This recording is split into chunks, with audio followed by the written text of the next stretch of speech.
안녕하세요. 오늘도 사연살롱을 찾아주셔서 감사합니다. 수원에서 카페를 운영하는 30대 미혼 여성입니다. 예정대로라면 저는 지난 가을에 유부녀가 됐을 거예요. 아직 미혼으로 살고 있다는 건 결혼을 하지 않았기 때문이겠죠. 평소 자주 듣던 채널에 사연을 보내게 된 것도 바로 그때 파토가 난 결혼 얘기를 하기 위해서예요. 제 주변 사람들은 제가 파혼을 하게 된 정확한 이유를 모르기 때문에 이런저런 추측이 난무했는데요. 이 자리를 빌어서 한 번에 설명하는 계기가 될 것 같아요. 어린 시절 제 꿈은 항공 승무원이었어요. 우리나라 대표 항공사 승무원이었던 막내 이모를 보면서 그 꿈을 키우게 되었거든요. 막내 이모는 맞이인 저희 엄마와 11살 차이가 났는데, 그래서 저희 부모님은 막내 이모를 큰딸처럼 생각하며 데리고 살았어요. 외할아버지와 외할머니가 일찍 돌아가신 탓에 이모 역시 저희 부모님을 엄마 아빠처럼 생각하며 살았고요. 살림이 힘들진 않았지만 그렇다고 넉넉할 정도까지는 아니어서 저는 이모가 결혼을 하기 전까지 이모와 함께 방을 쓰고 살았어요. 어린 제 눈에 비친 이모의 모습은 TV에 나오는 연예인보다 훨씬 예뻤고, 비행이 있을 때 승무원 유니폼을 차려입고 검은색 캐리어를 끌고 집을 나서는 모습을 볼 때면 가슴이 설레기까지 했어요. 나도 얼른 자라서 이모처럼 멋진 승무원이 돼야겠다 다짐을 하곤 했죠. 아직 해외로 나가본 적이 없던 저는 비행을 마치고 돌아온 이모가 건네는 각국의 정치가 담긴 선물과 그 나라 얘기를 들으면서 막연히 승무원이라는 직업에 대한 동경심을 품었던 것 같아요. 벨기에 브뤼셀에는 그랑플라스라는 광장이 있는데 밤에 조명이 켜지면 얼마나 멋있는지 몰라. 건물들 사이에 난 길을 따라가면 한쪽 모퉁이에 오줌 싸개 소년 동상이 있어. 이모 중학생 때 교과서에도 나왔던 동상인데 그게 얼마나 조그만지 이거 가짜 아닌가? 하고 한참을 봤다니까. 아, 그리고 이 초콜릿은 그 길목에 있는 상점에서 산 건데 한번 먹어봐. 벨기에는 초콜릿이 유명하다더니 진짜 맛있더라고. 이모는 한껏 들뜬 표정으로 우유가 섞인 조개 모양의 밀크 초콜릿을 내밀었어요. 부드럽고 달콤한 초콜릿 맛처럼 이모를 통해 듣는 세계 곳곳의 얘기는 어린 제게 있어 무엇보다 달콤한 자극이었어요. 그래서 일찍부터 내 진로를 정하고 대학도 그와 관련된 학과로 들어가게 되었죠. 그때만 해도 모든 일이 제 계획처럼 술술 풀릴 줄 알았어요. 내가 꿈을 이루기 위해 이렇게 노력을 하는데 안 될 이유가 뭐 있겠냐 자신했거든요. 그런데 세상 일은 내가 원한다고 이루어지는 건 아니더라고요. 대학교 1학년 여름방학 때 저는 동아리 사람들과 강촌으로 MT를 떠났어요. 서울에서 그리 먼 곳이 아니라서 부모님 허락을 받는 것도 쉬울 줄 알았어요. 그런데 아빠가 외박은 안 된다며 못 가게 말리시지 뭐예요. 다 큰 남녀가 한 방에서 술 먹고 한다 엉켜잘 게 뻔한데 어떻게 오라 그래? 안 돼. 아빠, 나 술 안 마시는 거 알잖아. 그리고 MT가 아빠가 생각하는 것처럼 그렇게 불순한 게 아니야. 동아리 사람들끼리 가볍게 술도 마시고 떠들고 노는 것 뿐이라고. 나쁜 짓 안 하고 조심히 다녀올 테니까 허락 좀 해줘. 이 녀석이 누가 널 못 믿어서 그러는 줄 알아. 내가 못 믿는 건 네가 선배라고 부르는 늑대 같은 놈들이야. 이 아빠도 학창시절에 미살이니 강촌이니 MT를 수도 없이 다녀봤어. 대학교 남학생들이 무슨 꿍꿍이로 MT를 가는지 누구보다 잘 안다고. 아니까 안 된다고 하는 거야. 암튼 아빠 말 들어. 아빠는 끝까지 뜻을 굽히지 않았고 저 역시나 첫 MT를 기어이 가겠다는 일념으로 아빠한테 맞섰어요. 결국 엄마랑 막내 이모가 중재를 하면서 타협을 보게 되었죠. 아빠가 수시로 전화할 거야. 벨이 3번 이상 울리도록 안 받으면 당장 데리러 갈 테니까 그런 줄 알아. 알았어. 알았다고. 족쇄 아닌 족쇄를 달고 MT에 가게 된 저는 수시로 걸려오는 아빠 전화를 받아야 했음에도 그냥 마냥 좋더라고요. 사실 제가 이렇게까지 하면서 MT를 간 데는 이유가 있었어요. 저희 동아리에 제가 좋아하는 선배가 있었거든요. 관심도 없는 동아리 활동에 열을 내며 뛰어다닌 건 그 선배를 한 번이라도 더 보기 위함이었어요. 물론 저뿐만 아니라 여러 여학생들이 그 선배를 탐내고 있었지만 솔직히 선배를 내 남자로 만들 자신이 있었어요. 무슨 근거 없는 자신감이냐고요? 선배가 다른 애들을 얘기할 때와 나를 대할 때 눈빛이 다르다는 걸 느꼈거든요. 술자리가 있을 때면 술을 못 마시는 저를 위해 늘 흑기사가 되어주고 동아리방 청소를 할 때도 저 대신 무거운 짐을 날라주곤 했어요. 그리고 틈틈이 저 몰래 쳐다보고 있는 걸 몇 번 발견하기도 했고요. 그래서 이번 MT를 계기로 관계를 정확히 해야겠다고 생각했죠. 저러니 어떻게 MT를 빠지겠어요. 하지만 지나고 보니 그날 나는 MT를 가지 않았어야 했더라고요. 그랬다면 적어도 죄책감을 가질 일은 없었을 테니까요. 다들 들뜬 기분에 나선 MT는 시작부터 화기애애했어요. 젊은 청춘들이 어른들의 구석 없이 동아리 MT라는 명목하에 하룻밤을 보내게 된 거잖아요. 펜션에 들어가기 전에 동네 마트에 들러 삼겹살도 사고 술도 몇 박스나 샀어요. 물놀이도 하고 캠프파이어도 하고 분위기는 무르익어갔죠. 그리고 그렇게 기다리던 순간이 왔어요. 그건 바로 진실 게임이었죠. 평소 대놓고 물어보기 힘들었던 질문을 할 수 있는 절호의 기회였죠. 저는 선배가 걸릴 때마다 무슨 질문이 나오나 귀를 쫑긋 세웠어요. 그리고 드디어 나올 게 나오고 말았죠. 이 안에 마음에 드는 여자가 있느냐는 질문이었어요. 선배는 수줍게 웃어 보이더니 있다고 대답했죠. 순간 거기에 있던 모든 여학생들은 다들 자신이 아닐까 기대를 하며 들뜬 표정이 되었어요. 그날 이 자리에서 고백하라는 짓궂은 요구에 선배가 입을 열려고 하는데 하필 그때 아빠한테 전화가 온 거예요. 꼭 들어야 하는 대답인데. 아쉬움이 가득했지만 전화벨이 3번 울릴 때까지 안 받으면 당장 달려오겠다는 아빠 때문에 어쩔 수 없이 자리에서 일어났어요. 불청객 같은 아빠와 통화를 마치고 돌아와 보니 이미 다른 사람이 벌칙을 받고 있더라고요. 중요한 대목을 놓친 저는 속에서 천불이 났어요. 그렇다고 옆 사람한테 선배가 뭐라고 했느냐 묻기도 좀 그렇더라고요. 마치 내가 선배를 좋아한다는 걸 공개적으로 알리는 것 같았으니까요. 그래서 우울하게 앉아 있었는데 옆자리 선배가 상기된 표정으로 그러는 거예요. 상준 선배가 좋아하는 사람이 누굴까? MT 끝나기 전까지 그 여자한테 마음을 전할 생각이라는데 누굴지 궁금하네. 그래요? 다행히 아직 밝히지 않은 것 같아서 내심 다행이다 싶었어요. 아직은 기회가 있는 것 같았으니까요. 그렇게 술자리가 길어졌고 선배와 저를 비롯해 몇 명은 일찍 잠자리에 들었고 나머지는 날이 샐 때까지 술을 마시면서 MT는 끝이 났어요. 다음날 아침 라면으로 아침밥을 때운 우리는 펜션 체크아웃 시간에 맞춰 다시 차에 올랐어요.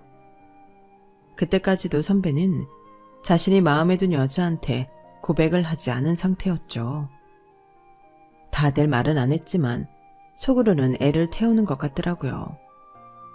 물론 저도 그랬고요. 그렇게 각각 나눠 차에 올라탔는데 선배가 저랑 다른 차에 배정이 된 거예요.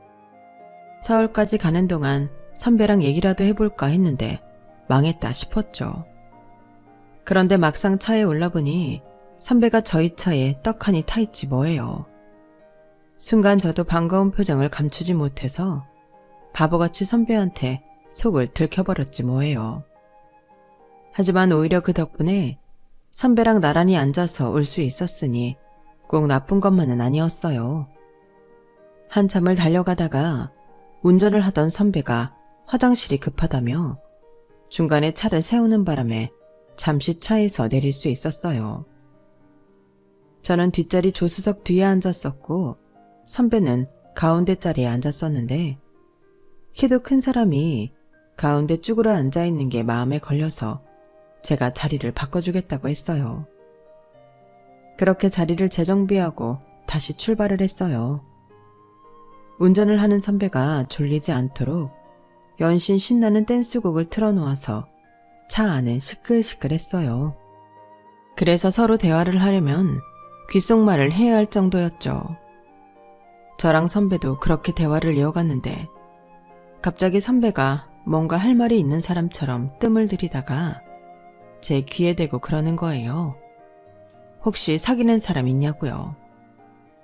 순간 저는 알 수 있었어요. 그토록 바라던 순간이 왔다는 걸요.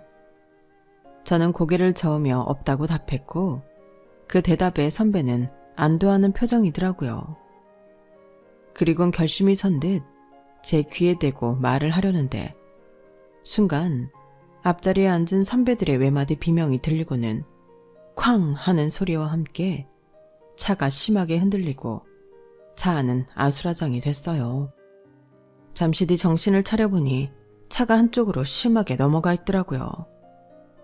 차 안은 온통 깨진 유리조각과 뒤엉킨 짐들, 그리고 피를 흘리는 사람들로 엉망이었어요. 그때였어요.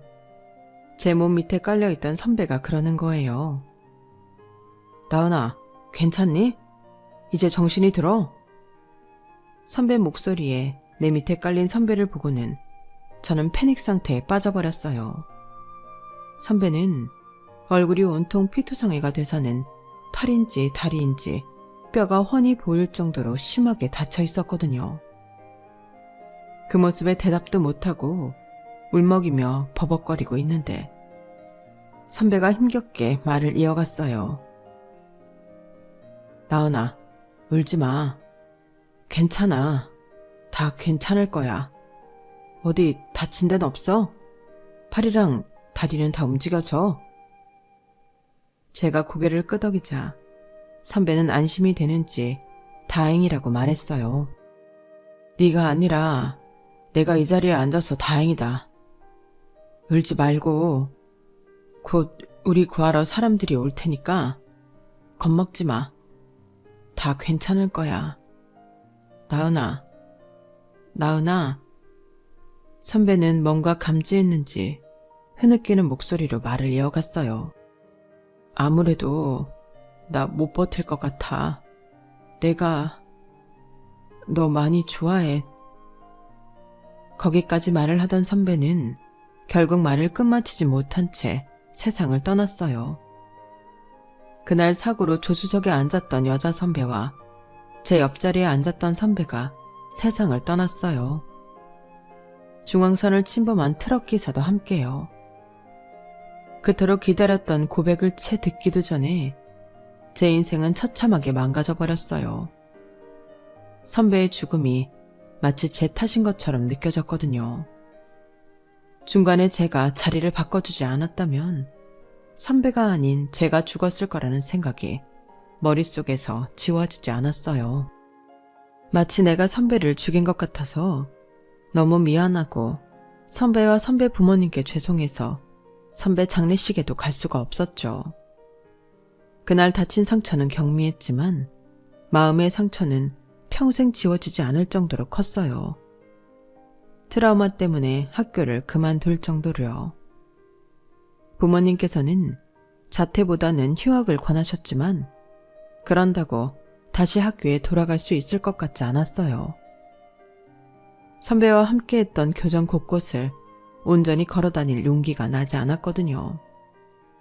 이후 정신과 상담도 받았지만 몇 년간은 승용차는 물론 버스도 타지 못했어요. 언제 나를 향해 저 차들이 돌진할지 모른다는 두려움 때문이었죠. 처음 1년은 집 밖에도 안 나오고 집 안에서만 생활하던 저는 부모님과 이모의 도움으로 다시 밖으로 나오게 되었어요. 하지만 여전히 차는 탈 수가 없어서 주로 걸어 다니거나 먼 거리는 지하철을 이용했어요. 학교도 그만두고 모든 꿈이 사라진 상태로 뭐를 하고 살아야 하나 고민하던 차에 집 근처에 있는 카페에서 일을 하게 되었죠. 최저 시급에 불과한 월급이었지만 카페에서 사람들을 만나고 몸을 움직여 일을 하면서 정신적으로 많이 안정을 찾아갔어요. 그래서 동아리 사람들한테 수소문해 선배가 안치된 낙골당도 찾아갈 수 있었어요. 사진 속 선배는 여전히 23살 청년이었어요. 저보다도 한 살이나 어린 나이였죠.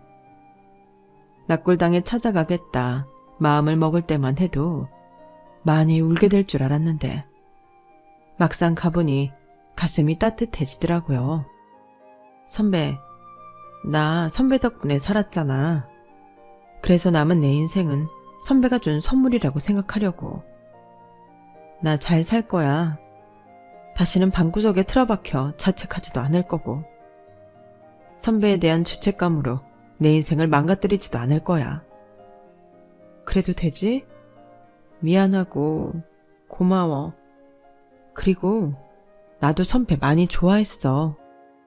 눈물의 인사를 마치고 돌아온 저는 본격적으로 바리스타 시험을 준비를 했어요. 자격증을 따서 내 가게를 차리겠다는 꿈이 생겼거든요. 한 걸음도 앞으로 나아갈 수 없을 것 같았던 제 인생은 꿈이 생긴 순간부터 조금씩 앞으로 나아가기 시작했어요. 그리고 4년 뒤 그토록 바라던 내 가게를 차리게 되었죠.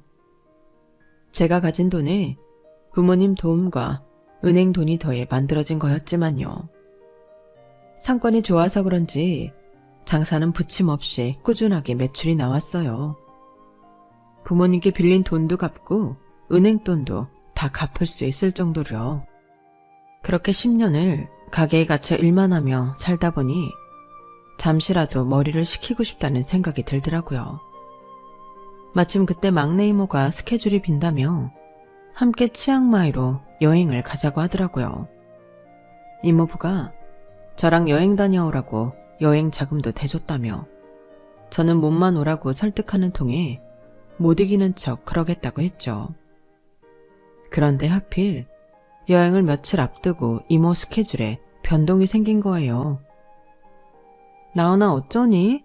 내가 여행 가자고 졸라놓고 내가 못 가게 됐네.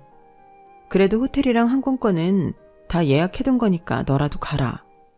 네 이모부가 호텔도 좋은 데로 잡아줬는데 놓치기 너무 아깝잖아. 내가 일전에 환전해둔 바트 있거든? 그거 줄 테니까 가서 맛있는 것도 많이 먹고 머리 좀 식히다 와.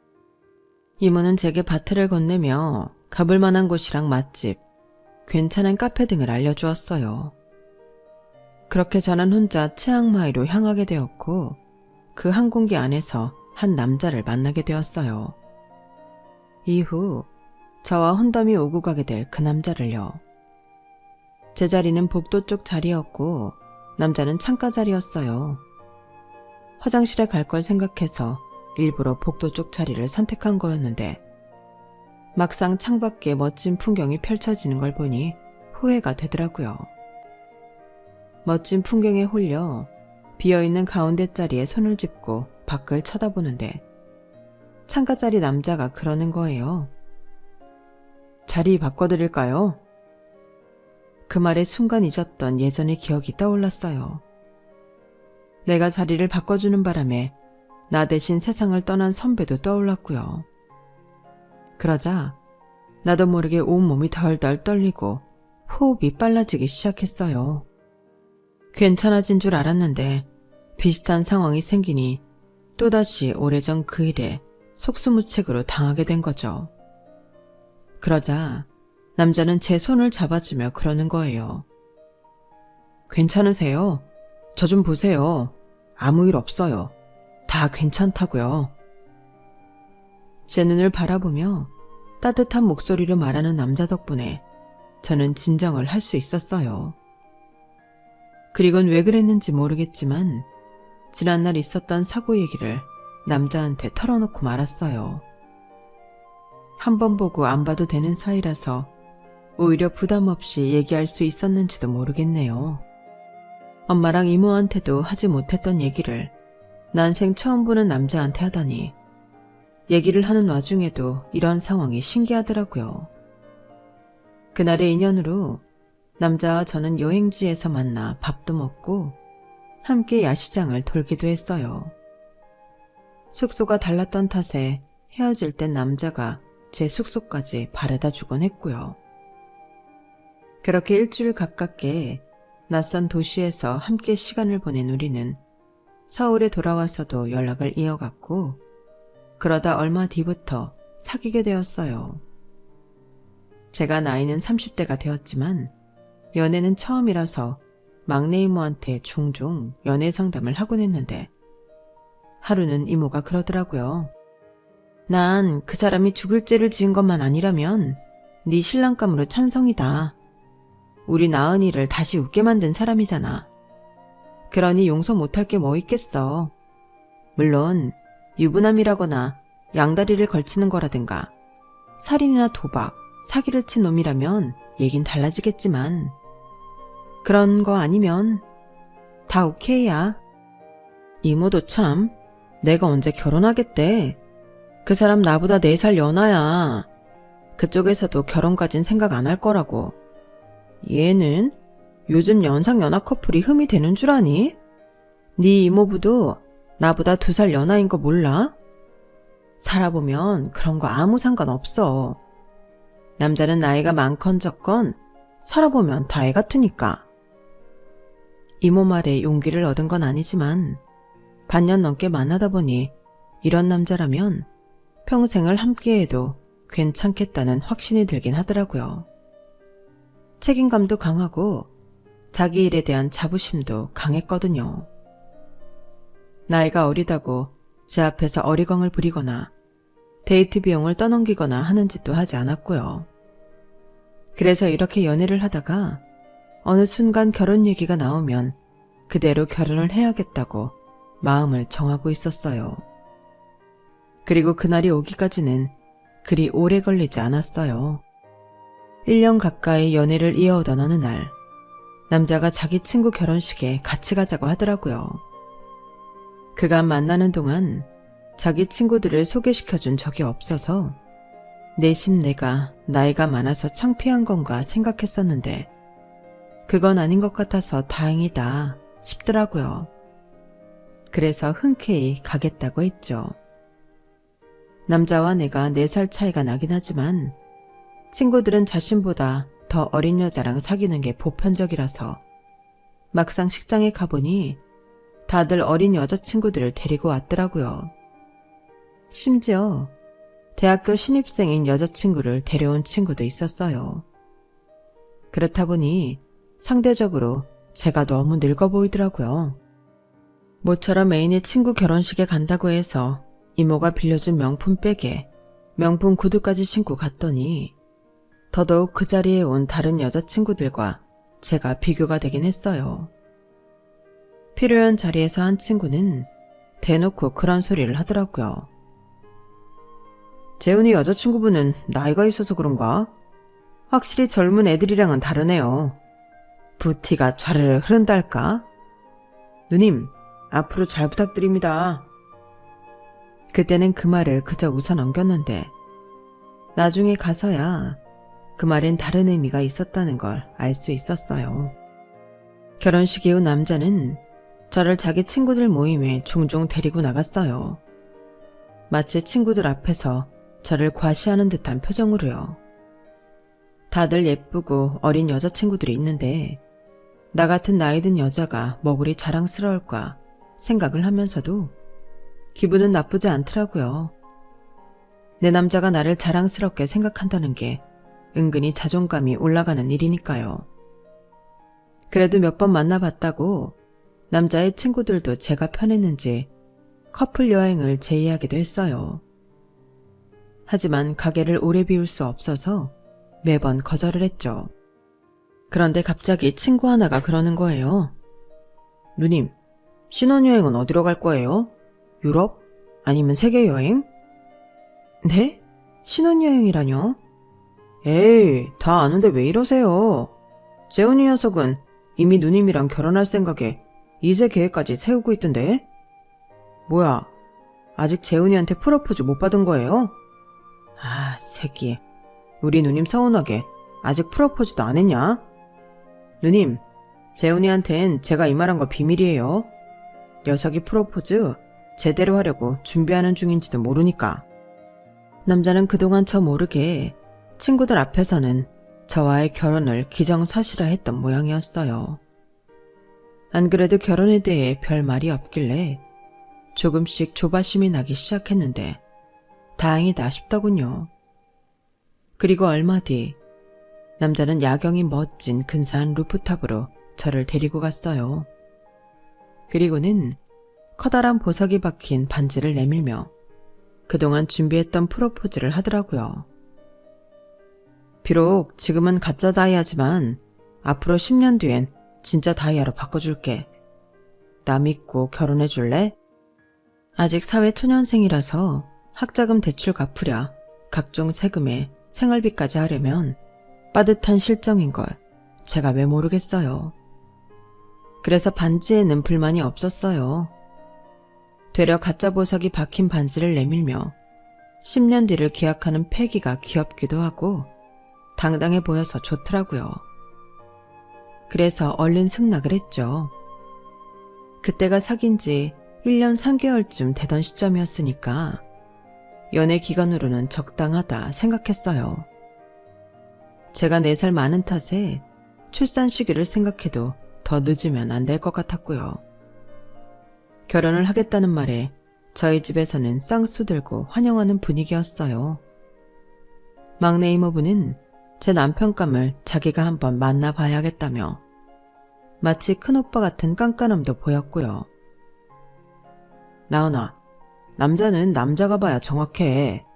여자들 앞에서 나쁘게 구는 놈이 어딨겠냐? 다들 지 좋은 모습만 보이려고 그러겠지. 그러니까 그 사람 몰래 내가 니들 데이트하는데 따라 나가서 슬쩍 보고 올게. 길게도 안 걸려.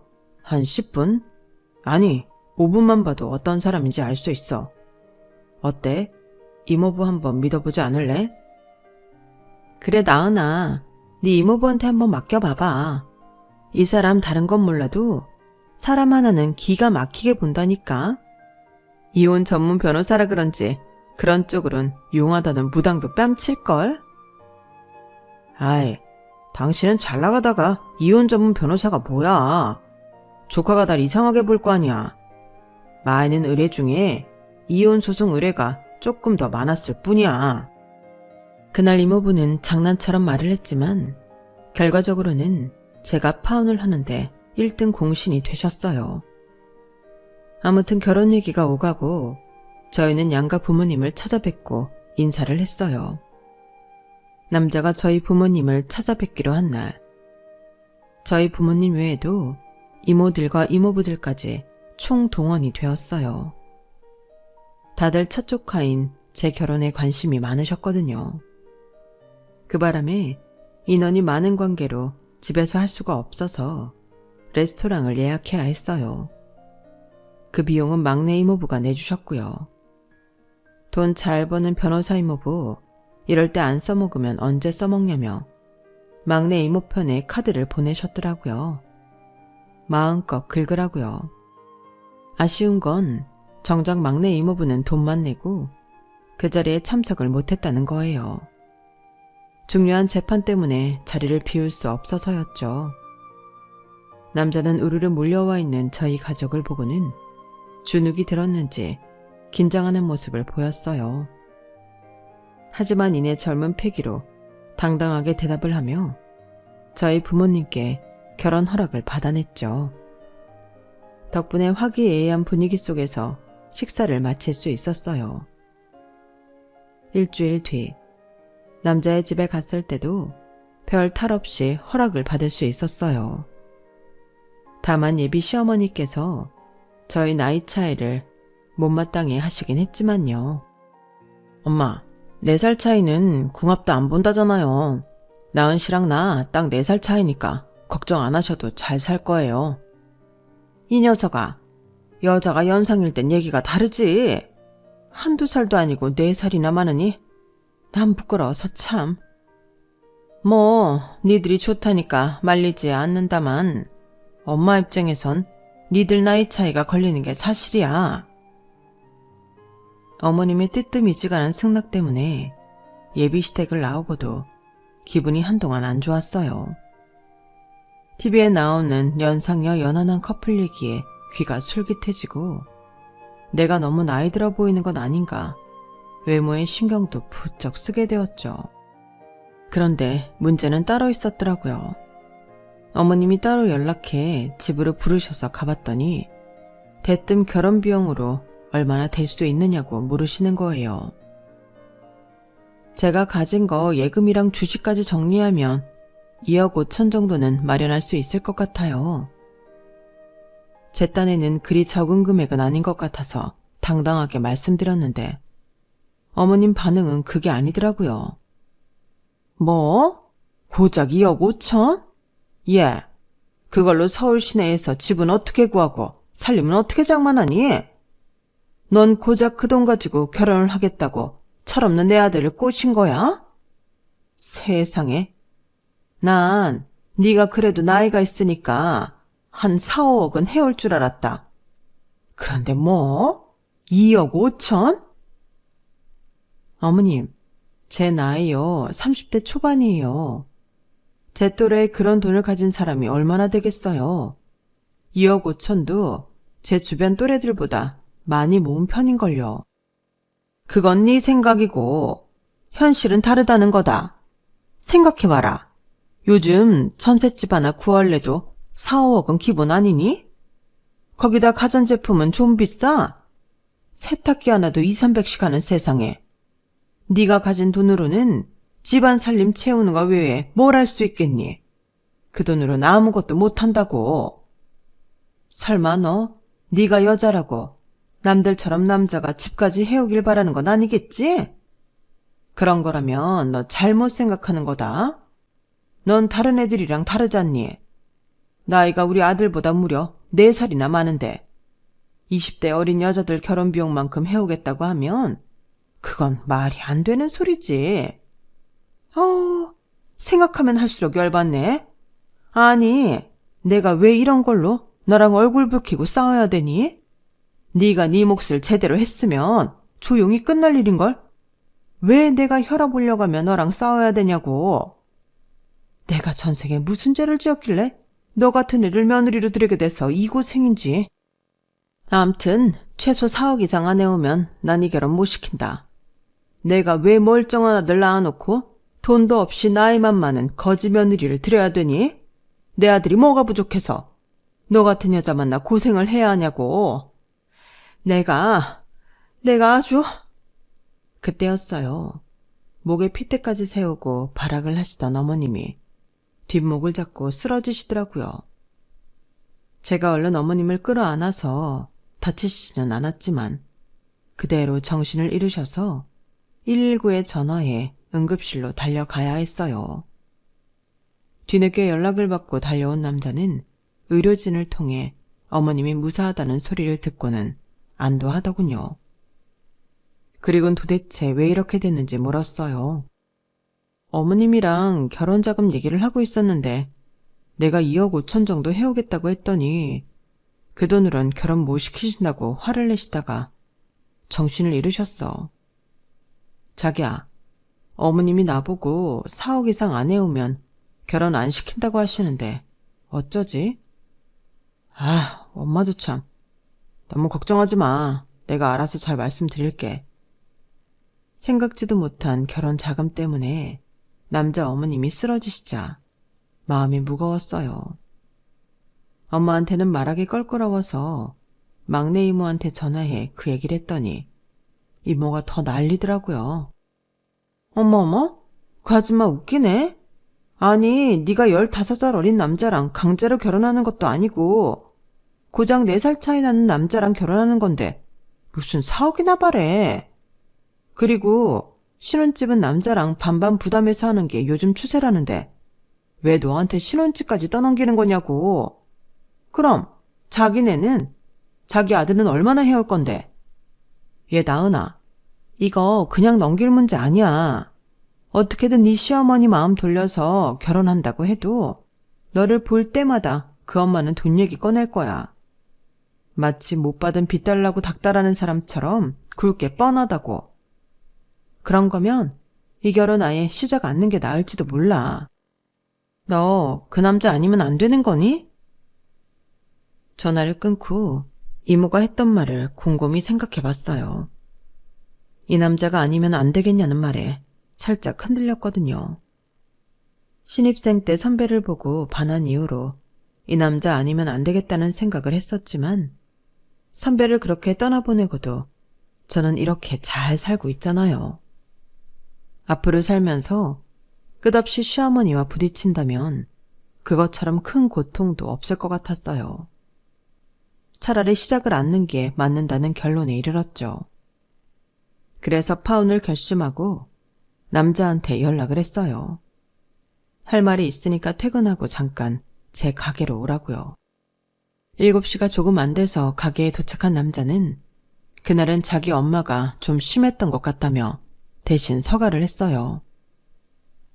엄마한테는 내가 잘 말했으니까 앞으로는 결혼 비용 문제로 자기 괴롭히는 일은 없을 거야. 저기 재훈 씨, 우리 결혼 말이야. 다시 생각하는 게 좋을 것 같아. 나 아무래도 자신 없어. 주변에도 보면 혼수 문제로 문제 있었던 집들은 결국 그 문제로 다시 얼굴 붉히게 되더라고. 지금이야 재훈 씨가 나서서 상황을 정리한다고 해도 어머님은 나를 볼 때마다 괘씸한 마음이 드실 거고 나도 어머님한테 서운한 감정을 갖게 될 거야. 남이면 안 보고 살면 그만이겠지만 결혼을 하고 나면 어쨌든 가족이 되는 거잖아. 안 보고 살 수 없는 노릇이라고.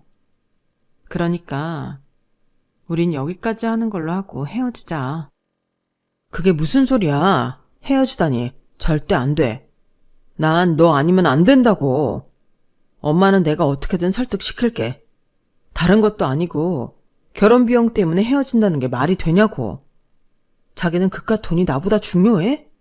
날 위해서 그 정도도 못 참아주냐고. 난 자기 외엔 다른 여자는 눈에 보이지도 않는데 어떻게 자기는 그래? 일단 이번 일 때문에 자기가 놀라서 감정 컨트롤이 안 되는 것 같으니까 며칠 시간을 갖고 다시 얘기하자. 자기야, 나 정말 자기 없으면 안 돼. 끝까지 제 치맛자락을 붙잡고 매달리는 통에 일단은 시간을 갖자는 거에 동의했어요. 그렇게 남자는 집으로 돌아갔고 저는 혼자 가게에 남아 정산을 하고 있었어요. 그런데 남자 어머니가 전화를 했더라고요. 아무래도 아들한테 무슨 소리를 듣고 사과를 하려고 그러나 싶었는데 그게 아니더라고요. 야, 네가 그렇게 잘났어? 네가 뭔데 내 아들한테 결혼을 하니마니 그딴 소리를 해? 너는 네 주제도 모르니? 나이는 똥구멍으로 처먹었어? 들어보니 너 예전에 남자 하나 잡아먹었다며. 그걸로 정신과 치료까지 받았다던데? 아직도 정신이 이상한 거 아니니?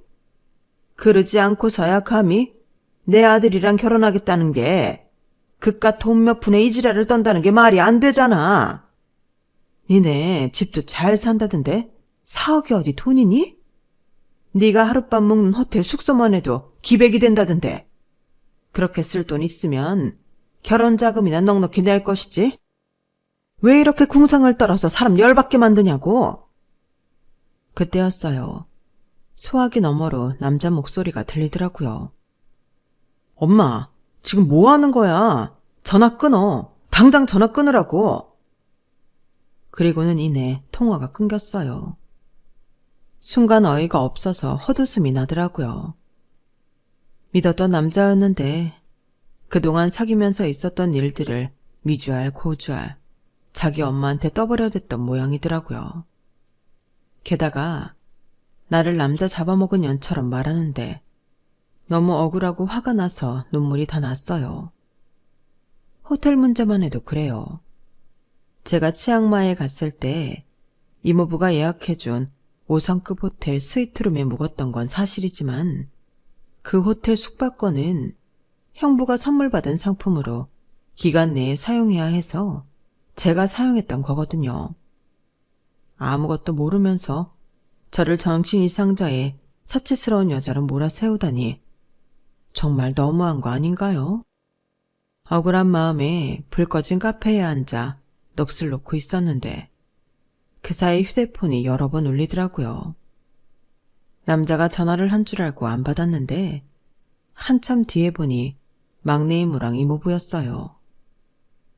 다시 연락을 해야 하나 고민하던 그때 누가 가게 출입문을 흔들더라고요.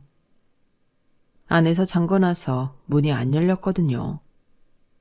가게 문 닫았다고 말을 하려고 출입문 쪽을 갔더니 막내 이모랑 이모부가 서 있는 거예요. 아우, 안에 있으면서 왜 이렇게 문을 안 여니? 전화는 또 왜 안 받고? 너 퇴근한 줄 알고 니네 집까지 갔었잖아. 그건 그렇고 나은아, 너 이 결혼 절대 안 돼. 이 인간 아주 몹쓸 인간이야. 이모는 저를 보자마자 얘기를 쏟아냈어요. 요즘 네가 결혼 문제를 고민하는 것 같아서 네 이모부랑 아까 여기 왔었는데 그 남자가 막 가게를 나서더라고. 근데 그놈이 가면서 지 친구랑 통화하는 걸 들어보니까 이게 아주 작정하고 너한테 접근했던 거더라고. 막내 이모랑 이모부는 통화 내용을 들으면서 남자를 따라갔고 뒤를 쫓아 그 집까지 갔던 모양이었어요. 그놈이 뭐라더라? 지 친구놈한테 너를 아줌마라고 그러는 거야. 돈 있는 아줌마랑 결혼하면서 이참에 처가 덕 좀 보고 살려 그런다나 뭐라나. 아, 쓰레기 같은 새끼. 결혼 비용으로 4억 해오라고 한 것도 그놈 엄마 생각이 아니라 그놈이 지 엄마 시켜서 4억 부르라고 했던 거더라고. 지 엄마랑 통화하는 것도 우리가 다 들었어. 그것뿐인 줄 아니? 그놈이 너랑 결혼해서 돈 생길 거 예상하군 여기저기서 돈도 많이 빌려 쓴 모양이더라. 회사도 그만둔 지 좀 됐고 결혼하면 처갓돈으로 사업하려고 아주 계획까지 다 세워놨더라고. 어쩜 이런 개시기가 다 있니? 암튼 길게 얘기할 거 없이 그놈이랑 당장 끝내. 그래, 나도 이 사람 말에 동의해. 내가 내일 출근하는 대로 사무장 시켜서 그놈 뒷조사 해볼 테니까 나은이 넌 마음 단단히 먹고 그놈이 만나자고 하면 일단 녹음부터 해. 앞으로 일어나는 모든 상황에 대비해서 문자는 다 캡처해놓고. 알았지? 이 자식이 우리를 어떻게 보고 개수작을 부려? 법적인 문제는 이모부가 다 처리해 줄 테니까 나은이 넌 아무 걱정하지 마. 알았지? 이모랑 이모부는 그날 저를 집까지 데려다주고는 돌아갔어요. 그리고 며칠 뒤 이모부는 사무장님을 통해 조사한 내용을 제 메일에 첨부해 보내주었어요. 남자한테는 처음 알고 다른 여자가 둘이나 더 있었고 저와 결혼을 앞두고 그 여자들이랑 헤어지는 상황에 돈 문제로 잡음이 있었더라고요. 골자는 남자가 빌려간 돈을 갚지 않아서 소송 직전까지 갔었다는 거였죠. 직장도 그만두고 백수로 살면서 PC방에서 게임이나 하던 남자는 사금융을 여러 곳에 돈을 빌려서 채무가 무려 억이 대에 달해 있었어요. 주변 사람들한테 돈 있는 집딸을 물었으니 결혼식 올리고 바로 갚겠다고 빌린 돈도 수천이나 됐고요. 그런데 이런 내용을 읽어내려가면서 저는 의문이 생겼어요. 나는 그저 평범한 집 딸인데 이 남자는 뭘 보고 나를 부잣집 딸로 알았을까 하고 말이죠. 저희 아빠는 평범한 회사원으로 서울 시내에 있는 30평대 빌라를 18년에 거쳐 대출금을 갚아가며 내 집 마련에 성공한 분이거든요. 엄마는 피아노 학원 선생을 하다가 5년 전에 손가락에 골관절염이 생기면서 일을 그만두셨고요.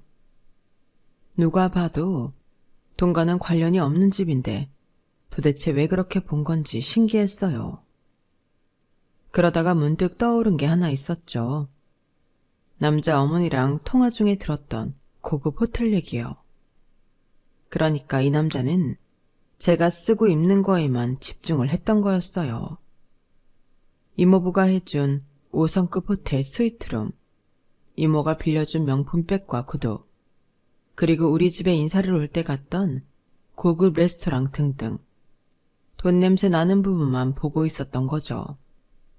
게다가 제가 꽤 규모가 있는 카페까지 가지고 있어서 더더욱 오해를 할 만했는지도 모르겠네요.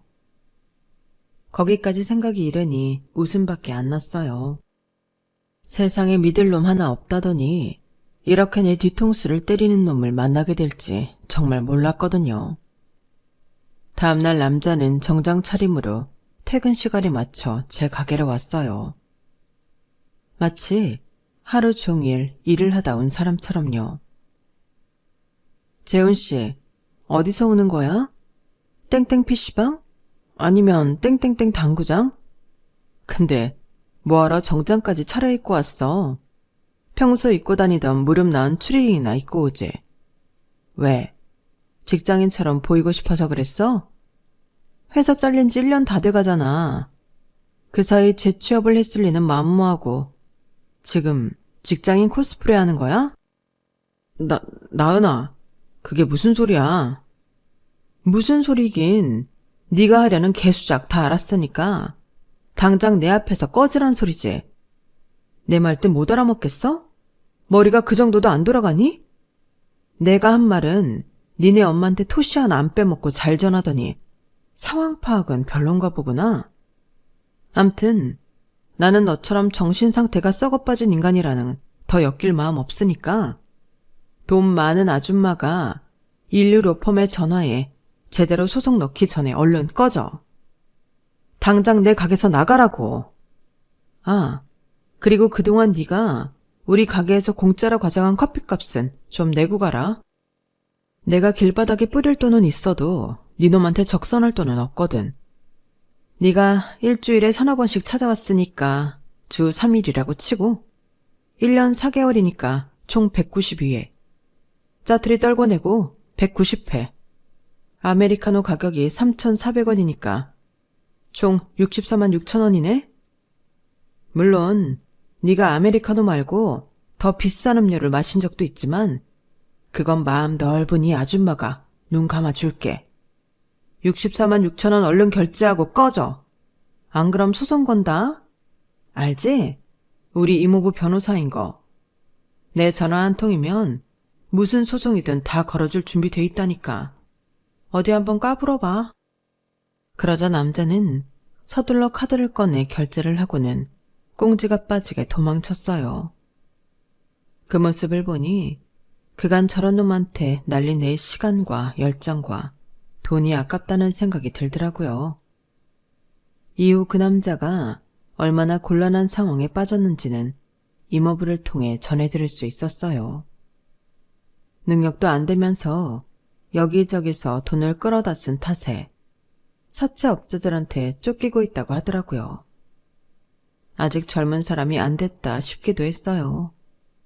하지만 열심히 일해서 받은 월급으로 학자금 대출금을 갚아가며 편의점 삼각김밥으로 끼니를 때우는 청춘들을 생각하면 쓸데없는 동정심을 가질 필요는 없다는 생각이 들었어요.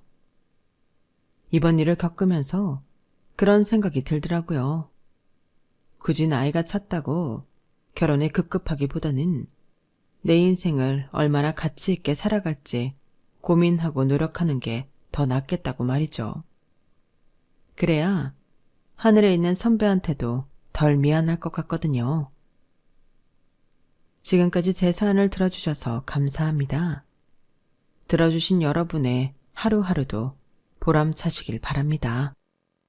여러분, 사연 댓글에 응원과 현명한 조언 부탁드려요. 좋아요와 구독은 저에게 큰 힘이 됩니다. 오늘도 좋은 일 가득하세요.